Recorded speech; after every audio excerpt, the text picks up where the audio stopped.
Olá, seja muito bem-vindo, muito bem-vinda. É uma alegria ter você aqui no meu canal, o canal do professor Capuzzi, de Direito do Trabalho, específico para a resolução de questões da segunda fase do exame da Ordem dos Advogados do Brasil, notadamente as peças prático-profissionais.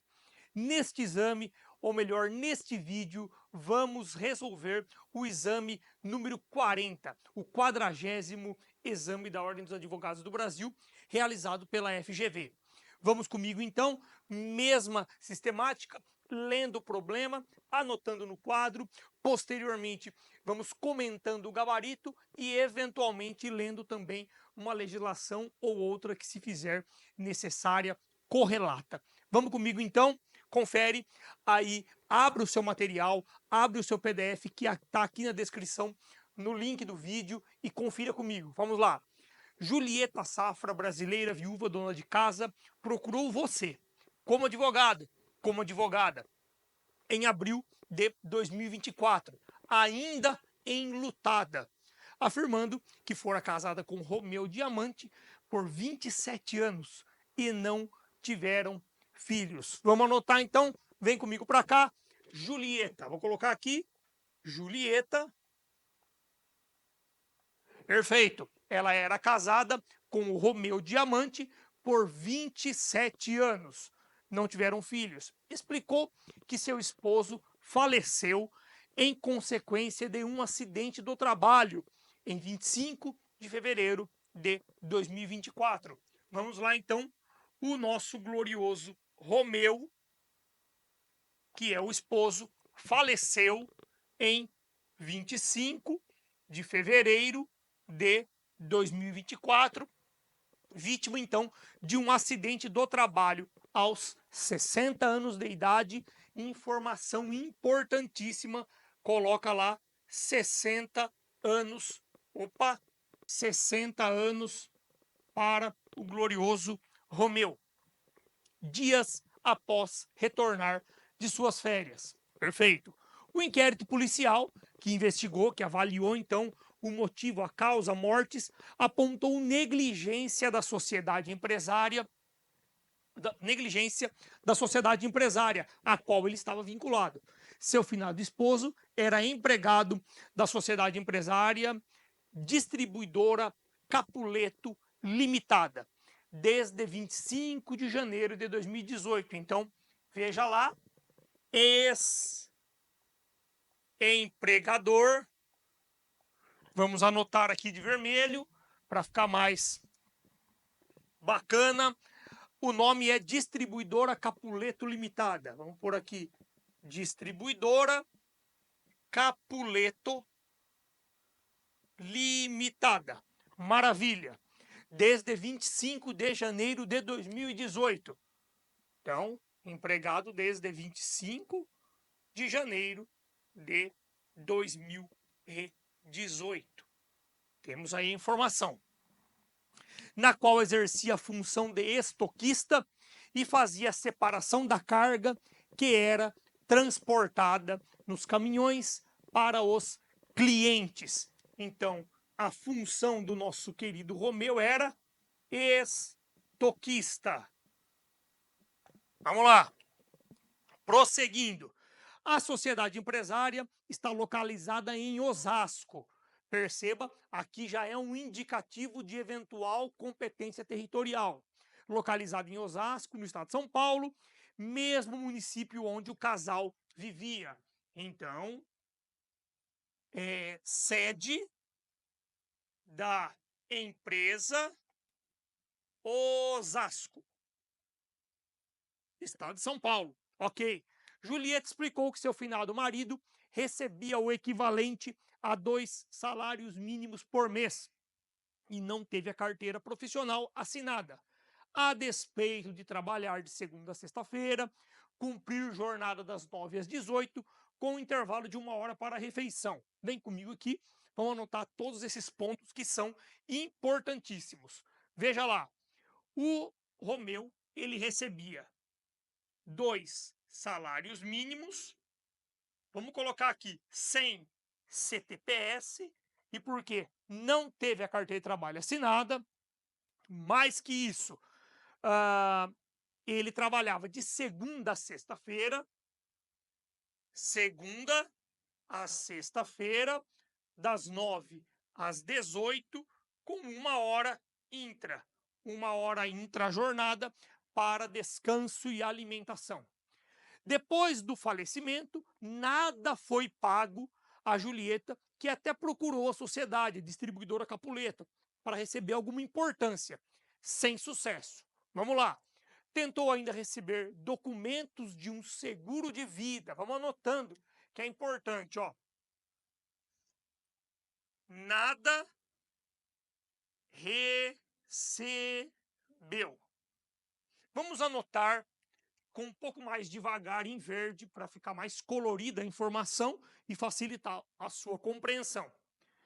Tentou receber documentos de um seguro de vida. Vamos anotar aqui então. 1. Seguro de vida. 2. Se tiver um pouquinho clara a letra, é importante que você vá anotando comigo, perfeito? Porque justamente aqui no quadro em si, não há uma possibilidade, talvez, de você conseguir ver com clareza. Mas anote aquilo que eu estou dizendo, porque tudo que eu estou dizendo, eu estou anotando também. Perfeito? Vamos lá comigo aqui, ó. Tentou receber documentos de um seguro de vida que a sociedade deveria fazer, mas foi comunicada que ela passava por dificuldades financeiras, quem? A própria sociedade, desde a pandemia, e por isso não contratou. Seguro de vida não contratado. Esse é o primeiro ponto que a Julieta está relatando a você que não recebeu. Especificamente, é claro. Além disso, Julieta não conseguiu se habilitar para receber a pensão por morte no INSS, em razão da ausência de oficialização do contrato de trabalho na CTPS e, consequentemente, a ausência de recolhimento previdenciário para para a própria autarquia previdenciária. Então, sem percepção da pensão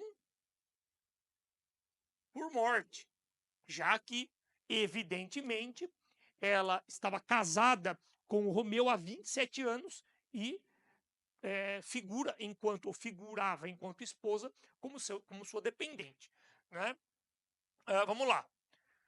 Julieta explica que teve de pegar dinheiro emprestado com familiares para pagar o enterro. Bom, e agora está em franco desespero porque, com o falecimento de seu esposo, começou a passar dificuldades financeiras, uma vez que sempre foi dono de casa. Tem 62 anos e todos os gastos eram arcados pelo falecido. Então veja, aqui o enterro, segundo descrito no próprio problema, o enterro custou R$1.000.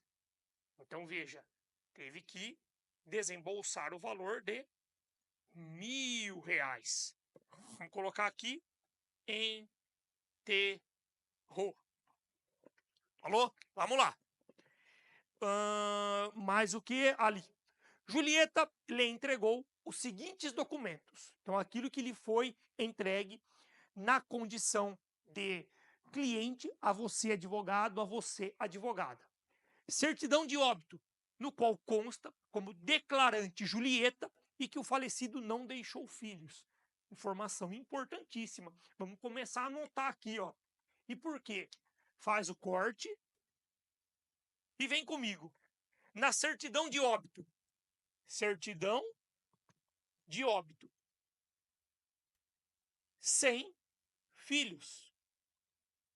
Na própria certidão de óbito, consta a Julieta como declarante, Julieta, e consta que não há filhos, portanto, não há outros herdeiros, a não ser a própria Julieta.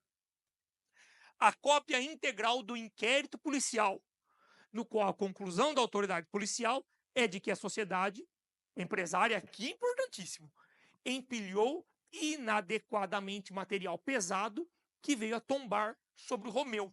Então vamos lá, inquérito policial com culpa da empresa.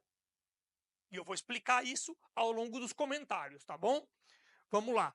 Encontrado pelos bombeiros, sem vida, embaixo do entulho, vestindo uniforme com o logotipo da sociedade empresária. Então, vou colocar aqui, Romeu, sem vida, com uniforme, vamos colocar, com logotipo da empresa. Então, primeiro ponto, segundo ponto, terceiro ponto. Mais que isso, vamos lá, o extrato bancário da conta do falecido dos últimos 12 meses, no qual consta, no dia 5 de todos os meses, transferência bancária correspondente a 2 salários mínimos, feita pela distribuidora Capuleto. Então, 12 meses de Romeu recebendo 2 salários mínimos. Perfeito? Vamos lá. O recibo de R$ 1.000 relativos aos gastos com caixão, flores e missa. R$ 1.000. Coloca assim, ó, funeral. Só para explicação, está ótimo, para a gente não esquecer. A convenção coletiva da categoria do falecido, importante, a CCT, na qual consta, então, essa CCT vigente de março de 2023 a fevereiro de 2025 e que consta, então, lá na cláusula 37, veja, a obrigação de um empregador contratar às custas dele próprio seguro de vida e acidentes pessoais para seus empregados. Então, vamos colocar seguro de vida, com prêmio mínimo em caso de morte de R$ 25.000. Tá lá, ó. R$ 25.000 em caso de morte, 10 mil em caso de invalidez permanente. O cara morreu, então, evidentemente, é 25 mil. O termo de inventariante judicial. Vamos lá, eu vou explicar tudo isso. Termo de inventariante judicial. De Julieta. Tá? Assumida por Julieta no inventário aberto para adjudicação de um imóvel do ano de 2012. Imóvel não, veículo, perdão, automóvel. Vamos colocar aqui, veículo de 2012. O único bem deixado pelo falecido no valor de R$ 18.000. Vamos colocar, único bem, 18K. Fechou o embaralhado. Vamos lá? Aqui. Considerando que Julieta procurou você como advogado, como advogada, para pleitear os direitos lesados, informa que se encontra em precária situação financeira. Elabore a peça processual pertinente. Bem, veja só, meu querido, minha querida que me acompanha. Nós temos aqui o relato da Julieta, trazendo todo o contexto ocorrido com o Romeu, a sua situação atual, os fatos que impactaram diretamente a ela ou nela, pedindo um auxílio a você enquanto advogado ou advogada. Inegavelmente, a peça processual aqui é uma petição inicial. Eu tenho que dar início a um processo trabalhista, a uma reclamação trabalhista, perfectibilizada no aspecto como uma petição inicial, realizar o pedido ao juiz daquilo que você entende como adequado ou você entende como adequada, considerando as pretensões que, a par daquilo que você extrai, pode ter sucesso a sua reclamação trabalhista. Eu vou pedir aqui para o meu querido Vitor, para nós irmos para o gabarito, Vitor, vamos lá, muito bem, e começarmos a trabalhar. Primeiro ponto que eu tenho que abordar com você é uma petição inicial? você tem o modelo aqui na descrição do vídeo, clica e tenha acesso à petição inicial, exatamente como deve ser feita, o cabeçalho e a qualificação das partes, citando sempre o artigo 840, parágrafo 1º. Você que está acostumado a me assistir aqui, você vai verificar que a OAB sempre pede a indicação do 840, parágrafo 1º, quando se trata de petição inicial. Logicamente, porque este artigo, esse dispositivo legal, fala de petição inicial, tá? Então, não vou comentar basicamente aqui. O endereçamento dessa petição inicial, competência territorial, qual é? Osasco, artigo 651, caput da CLT. E por quê? A competência territorial é da vara do trabalho na qual, né, em que se, ou melhor, a competência territorial é da cidade na qual se situa a vara do trabalho em que o trabalhador se ativava, prestava serviços, no caso aqui Osasco. Perfeito? Então tem que direcionar. Excelentíssimo senhor doutor, juiz do trabalho, juíza do trabalho da cidade de Osasco, São Paulo. Esse é um ponto importantíssimo que já vai valer 0,10 para você. Qualificação da parte autora, espólio de Romeu Diamante ou Julieta Safira. Eu digo a você que me acompanha, e esse é um posicionamento muito pessoal meu, eu quero perder, entre aspas, queimar um pouco de tempo nesse aspecto, porque depois o restante que envolve responsabilidade civil não é tão complexo quanto essa questão da legitimidade em si. Perceba você que me acompanha, você que me ouve aí no carro, enfim, no banheiro, andando de bicicleta, fazendo caminhada, perceba que a OAB, ela te dá duas possibilidades de ingressar no polo ativo em nome da Julieta ou do espólio de Romeu. Por que espólio de Romeu? Simplesmente porque o espólio é o conjunto de bens do decujus, é o conjunto de bens do falecido, do morto. E Julieta é a esposa do morto. Fala espólio de Romeu ou Julieta. Porque nós temos, tecnicamente, a rigor, todo o direcionamento que me é dado pelo problema narrado pela OAB, salvo um pedido específico que eu vou comentar. Então veja, a priori aqui para você que me acompanha, nós temos o valor do funeral, o valor do seguro de vida, não é? Temos também vamos só lá dá só um pouquinho o gabarito. Não, beleza, ô Vitor, tá aqui também o reconhecimento do vínculo de emprego, as verbas salariais, né, as verbas rescisórias. Todos esses direitos, essas pretensões, meu querido e minha querida, são próprias do Romeu, do falecido, de modo que, tecnicamente, processualmente falando, devem ser pedidas, essas pretensões devem ser elaboradas pelo próprio Romeu. Claro que o Romeu não está mais entre nós, de modo que ele não pode figurar no polo ativo, devendo, então, o espólio dele figurar no polo ativo. Então, o espólio de Romeu pedir o vínculo de emprego. O espólio de Romeu pretender o pagamento de verbas rescisórias que não foram pagas. O espólio de Romeu pagar, ou melhor, perceber o valor de R$ 1.000, que foi o gasto com o próprio Romeu.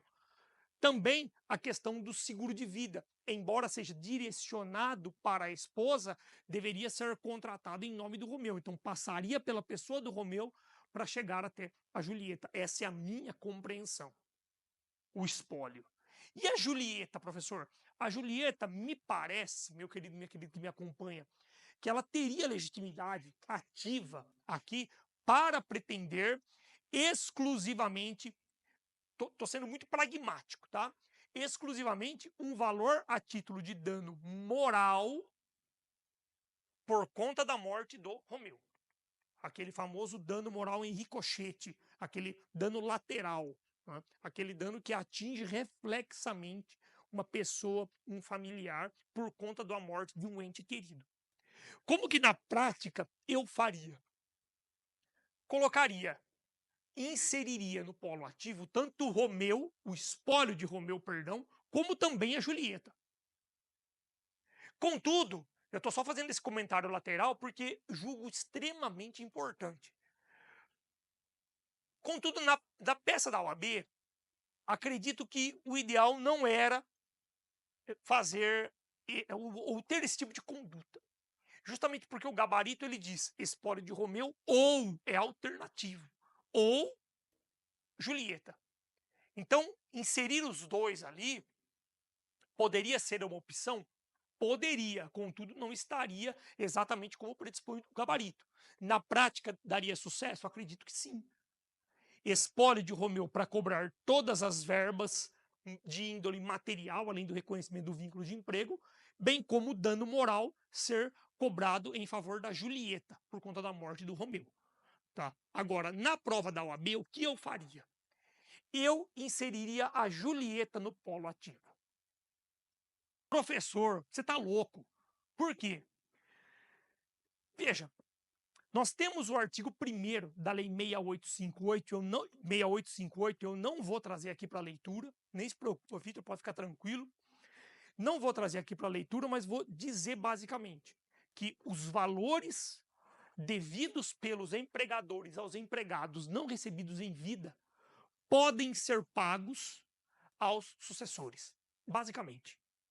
Isso é o que, de forma básica, diz o artigo 1º da 6858. E aqui nós temos a qualidade de sucessor ou de sucessora de Julieta, de Romeu. Ó. Julieta consta na certidão de óbito como única herdeira e, mais que isso, nós temos o termo de inventário judicial que foi assumido também por Julieta. Então ela é inventariante, de modo que, a princípio, ela é herdeira. Esse é o aspecto. Tá? De outro lado, nós conseguiríamos, então, pedir todo o dano material direcionado a Julieta e também o dano material a ela. Se eu colocasse o espólio no polo ativo, eu pediria todo o dano material para o espólio, mas o dano de Julieta sendo pedido pelo espólio fica bem estranho. Seria a mesma coisa eu pedir em meu nome, Antônio, um dano moral sofrido pelo meu querido Vitor, que me acompanha aqui. Não faz nenhum sentido. Quem tem que pedir o dano sofrido por ele é ele. Ah, mas tem a exceção do artigo 1º da 6858. Tudo bem. Eu só estou falando que, e fazendo esse comentário para que, na prova da OAB, acredito que seria mais seguro, mais substancial, você inserir a Julieta no polo ativo, cobrar o dano material em nome dela pelo artigo 1º caput da Lei 6858 e o dano material por conta de ser ele próprio dela, artigo 17 do CPC. Isso não está exposto no gabarito, isso não foi exigido pela OAB. O fundamento, o porquê você colocaria o espólio ou a Julieta, mas eu estou dando essa solução para você, para que você aprenda e tenha esse conhecimento, tá bom? Então, considerando que colocamos Julieta no polo ativo. O primeiro ponto que o gabarito fala aqui é requerer gratuidade de justiça. Bem, veja, a Julieta já mencionou a você que está em precária situação financeira. Mais que isso, ela comprova pelos extratos bancários dos últimos 12 meses que o marido recebia somente 2 salários mínimos. Não é? E 2 salários mínimos, esse valor de 2 salários mínimos é inferior a 40% do teto da Previdência, que é o que fala o artigo 790, parágrafo 3º ou 4º. Não precisa, Vitor, para ficar tranquilo, nós não vamos ler aqui especificamente. Então, acredito que a questão de gratuidade e justiça está muito simples de ser resolvida. Considerando que Julieta se encontra em situação precária, em situação financeira precária, demonstrada esta a par da documentação inserida aos autos, ou seja, de que o Romeu recebia 2 salários mínimos por mês, e mais que isso ainda, considerando que, diante do pedido de vínculo de emprego, ela não pôde nem mesmo se habilitar à pensão por morte, é medida óbvia, medida patente, medida de clareza solar, que deve ser deferida a gratuidade de justiça a ela, ou deferido o benefício de gratuidade de justiça a ela. Esse é o ponto específico, tá bom? Lembra sempre que o parágrafo 3º do artigo 790 fala o benefício da justiça gratuito será, será devido àquele que perceber renda inferior, renda mensal inferior a 40% do teto da Previdência. 2 salários mínimos, se nós considerarmos o salário mínimo na data de 2024, basicamente estaríamos em torno aí de R$ 2.800, né? 1.400, o salário mínimo federal. Então estaríamos abaixo de 40% do teto da Previdência, que hoje monta, salvo engano, 7, 8 mil reais. Tudo bem? Então, essa é a justificativa. Requerer a prioridade na tramitação por se tratar de pessoa idosa. Agora, aqui eu vou pedir para que o Vitor vá lá e nós possamos ler o artigo 1048 do CPC. Veja, terão prioridade de tramitação em qualquer juiz ou tribunal os procedimentos judiciais em que figure como parte pessoa com idade igual ou superior a 60 anos. Matou. Quantos anos a Julieta? 62. Está no próprio problema. E nós temos, evidentemente, não é, a afirmação dela para você, enquanto advogado, enquanto advogada, acerca de sua idade. Claro que o problema ele não traz especificamente que ela apresenta, salvo melhor juízo, algum documento demonstrando a idade dela. Mas a par da declaração, você diz que ela possui a idade de 62 anos e, portanto, ela se enquadra na previsão legal do artigo 1048, inciso 1 do CPC, tendo direito, não é, à prioridade de tramitação do processo. Abre mais um tópico e conclui essa pretensão. Vamos lá, então? Então, primeiro ponto, gratuidade de justiça, não pode esquecer. Prioridade de tramitação, à luz do 1048, inciso 1. E vamos diretamente para os pedidos em si, que, confesso, não são difíceis. Tá? Primeiro ponto que deve ser pedido é um pressuposto básico para que eu possa sustentar alguns pedidos, especialmente a questão da convenção coletiva. O fato de o Romeu ser empregado da empresa distribuidora Capuleto. Pô, professor, temos prova de que ele era empregado? Vamos construir aqui. Nós temos a narrativa da própria Julieta, de que ele trabalhava, então, das 9 às 18, com 1 hora de intervalo intrajornada. Esse trabalho de segunda a sexta, das 9 às 18, nós podemos enquadrar, deixa eu colocar aqui em azul. Primeiramente, podemos enquadrar como habitualidade ou não eventualidade do artigo 3º da CLT.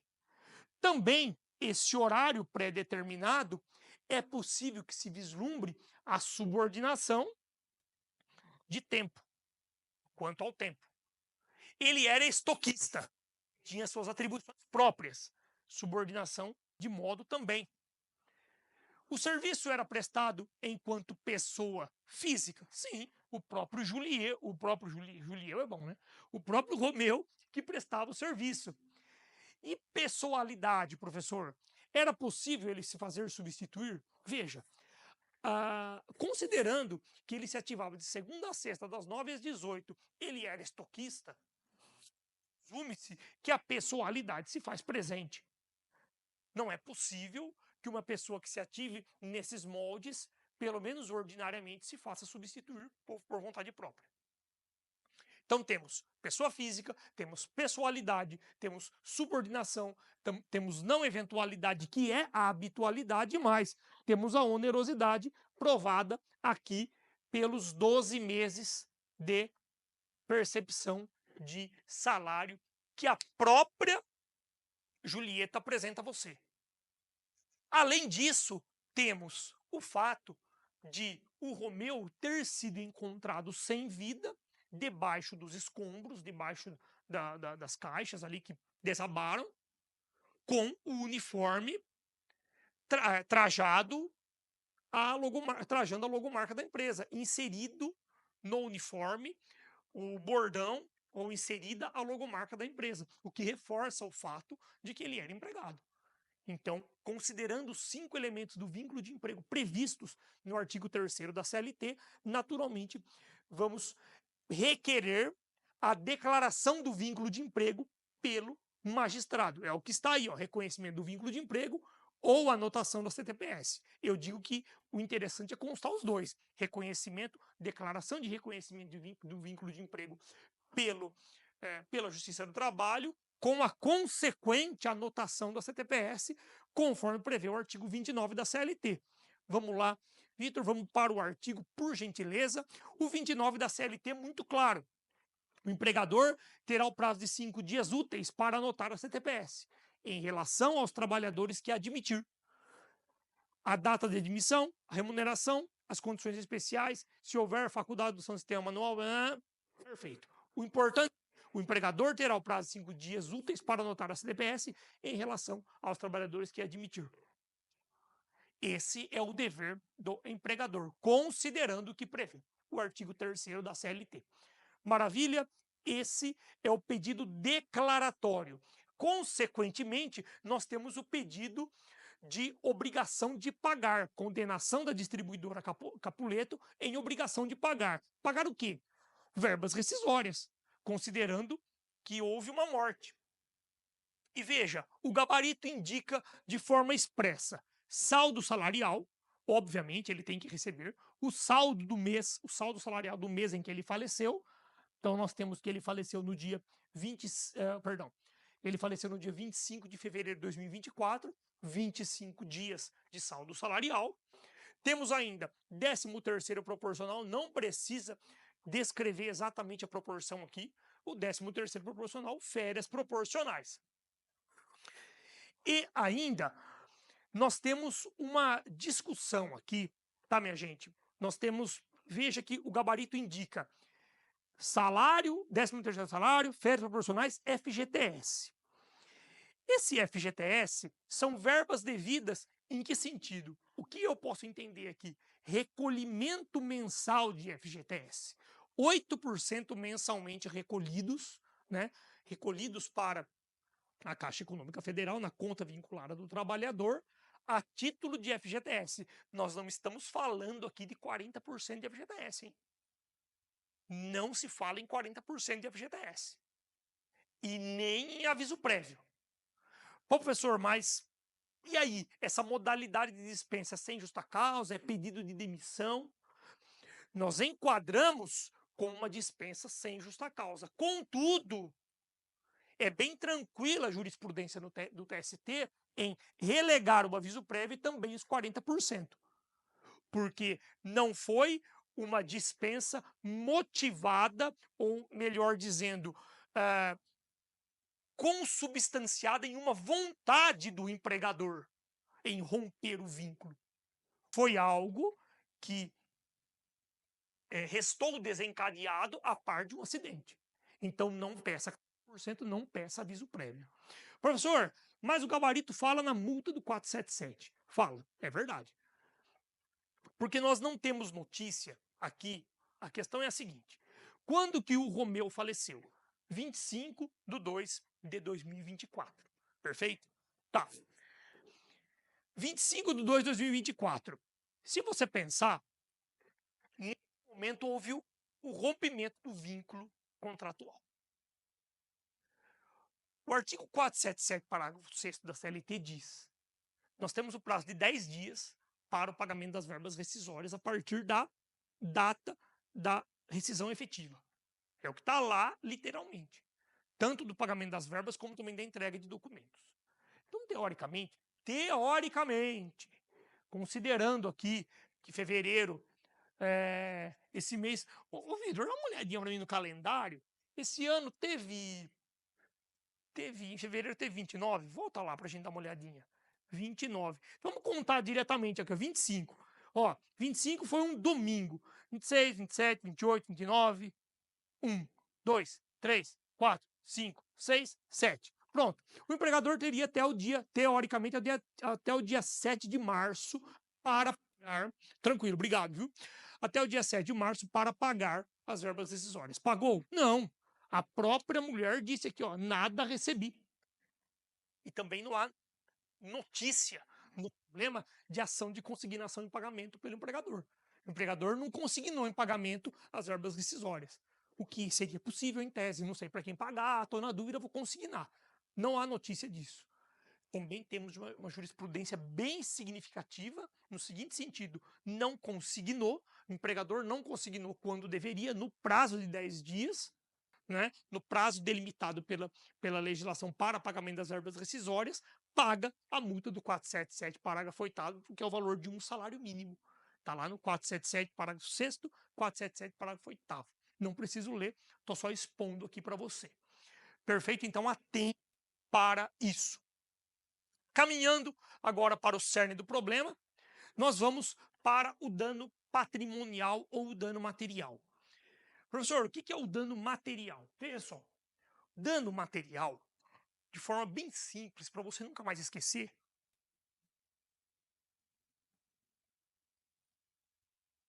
é aquele dano que é possível de ser mensurado objetivamente. O que é mensurado, professor? É aquele dano que é possível de ser parametrizado, calculado objetivamente. Se eu fizer isso aqui, ó, tum, tacar a caneta no chão e ela quebrar. Eu sei o valor exato dessa caneta? Sei. Hoje eu não sei. 5 reais, 10 reais, não tenho nem ideia. Se essa caneta não for minha, como não é aqui do Vinícius, da VP Produtora, que muito nos ajuda, ele teve um dano de quanto? 5 reais? 10 reais? Sim. É um dano material, é um dano patrimonial. Saiu do bolso dele esse valor. Eu consigo saber exatamente o valor dessa caneta. É exatamente isso que o ressarcimento a título de dano material implica. Perceba no gabarito: indenização pelo gasto com enterro. Veja mais. Vamos lá que eu não enxergo se eu não colocar aqui, tá, minha gente? Indenização pelo seguro de vida. Indenização pela pensão previdenciária por morte. Vou explicar cada um. Indenização, perdão, são a cargo do empregador. Perceba. Vamos um por um. Indenização pelo gasto com o enterro. Quanto que a Julieta gastou com o enterro? R$1.000. Tá aqui, ó. Ela falou. E ela provou aqui, ó, R$1.000. É um dano material? É um dano patrimonial que eu consigo aferir exatamente quanto ela gastou? Sim. R$1.000. Perfeito?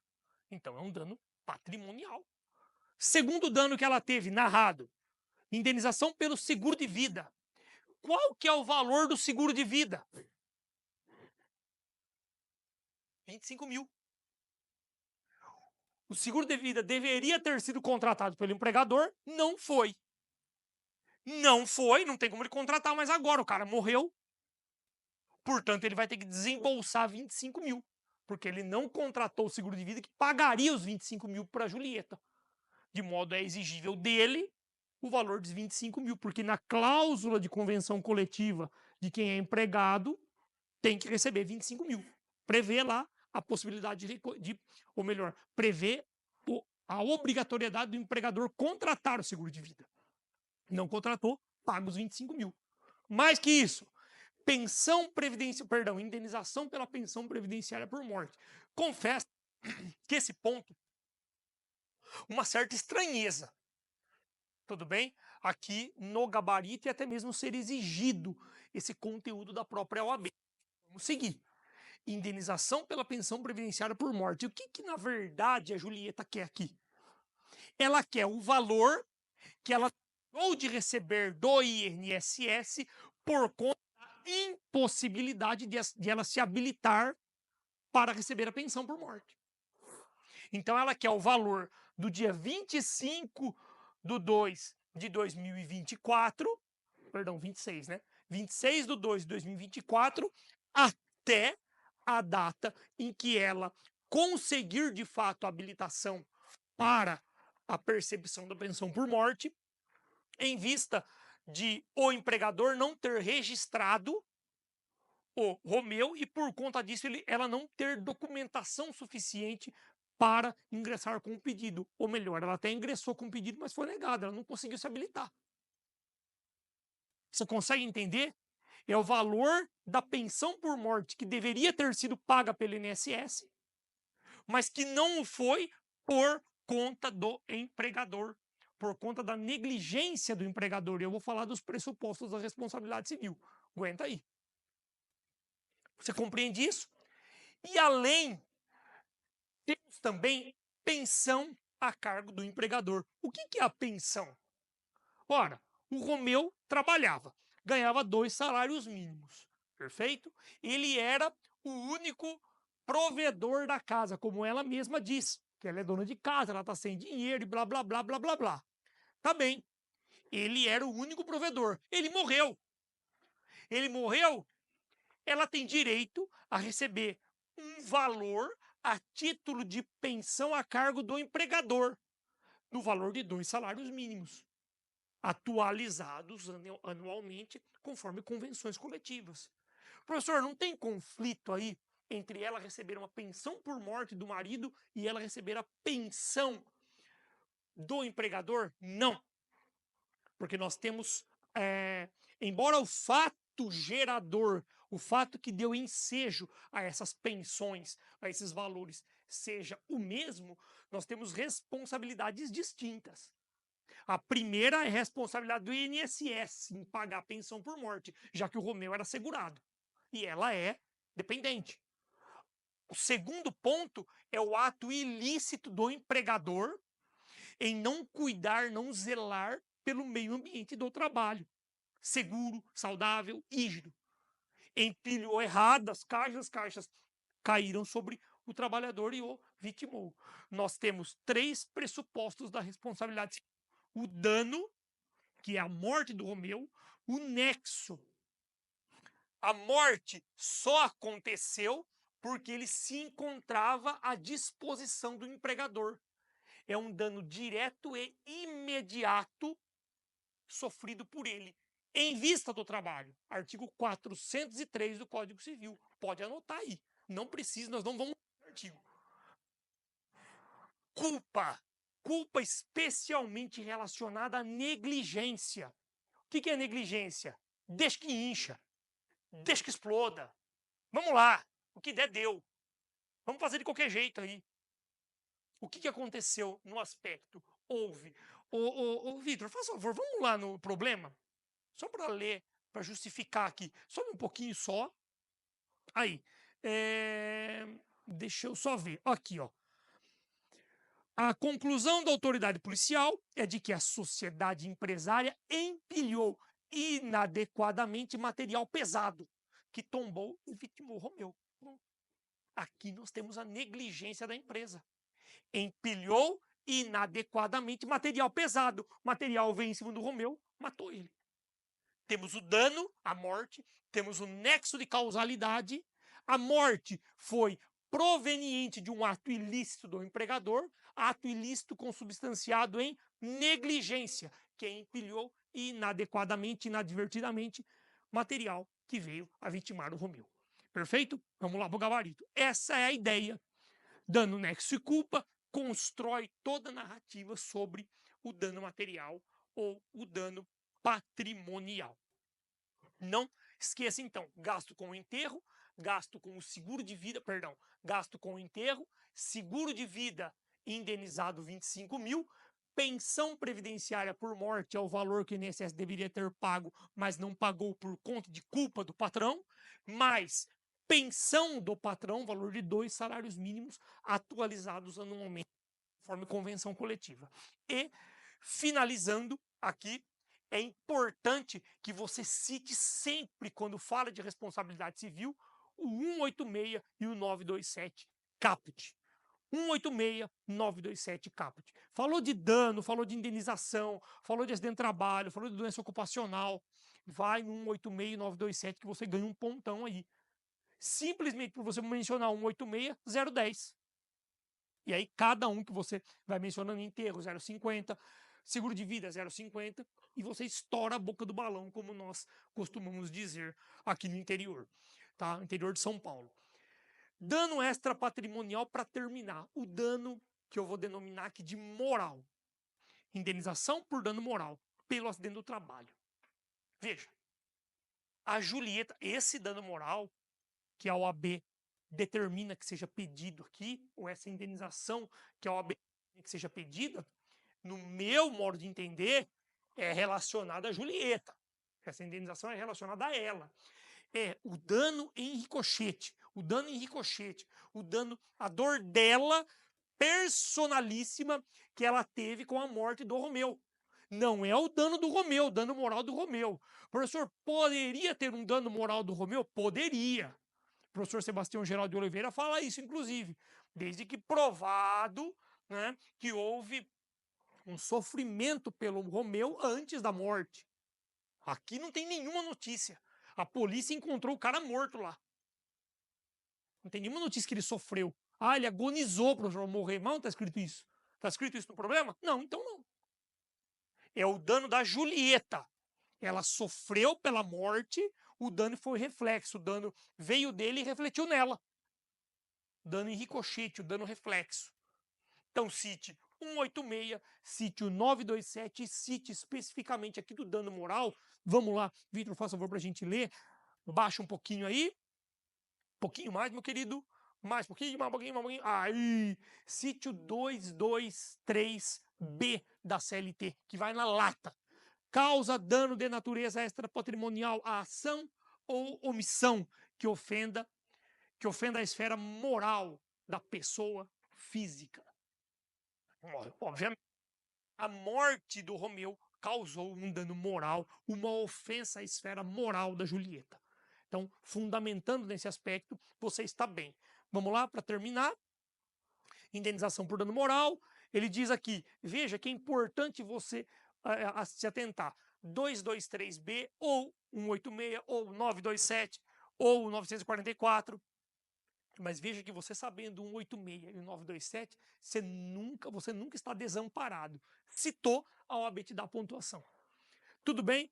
Honorários advocatícios, procedência, data, local advogado, isso está tudo aqui no descritivo, ou melhor dizendo, na petição inicial que você tem acesso elaborada exclusivamente por mim para você poder estudar. Tudo bem? É isso então. Espero que você tenha compreendido o problema. Estou muito satisfeito de ter feito mais esse vídeo, agradecendo mais uma vez o Vinícius, a VP produtor, o nosso querido Vitor, que está aqui com a gente, nos auxiliando no dia de hoje. É uma satisfação, uma honra. Obrigado pelo seu carinho, por me acompanhar. Peço que, se esse vídeo te ajudou, curta, compartilha, se inscreve no canal para dar uma força para a gente, um up no crescimento do canal. Isso estimula cada vez mais a produção de vídeos e vídeos cada vez mais substanciais, mais importantes para o seu aprendizado. Além disso, digo também, se você quer um contato direto comigo, vai lá no Instagram, @prof.antônio.capuzzi, CAPUZZI, e a gente bate um papo, troca ideias. Se você tiver dúvida, pode mandar lá, que eu acabo respondendo e respondo o mais rápido possível. Tá bom? Fique com Deus, um grande abraço, muito obrigado pela força e tchau!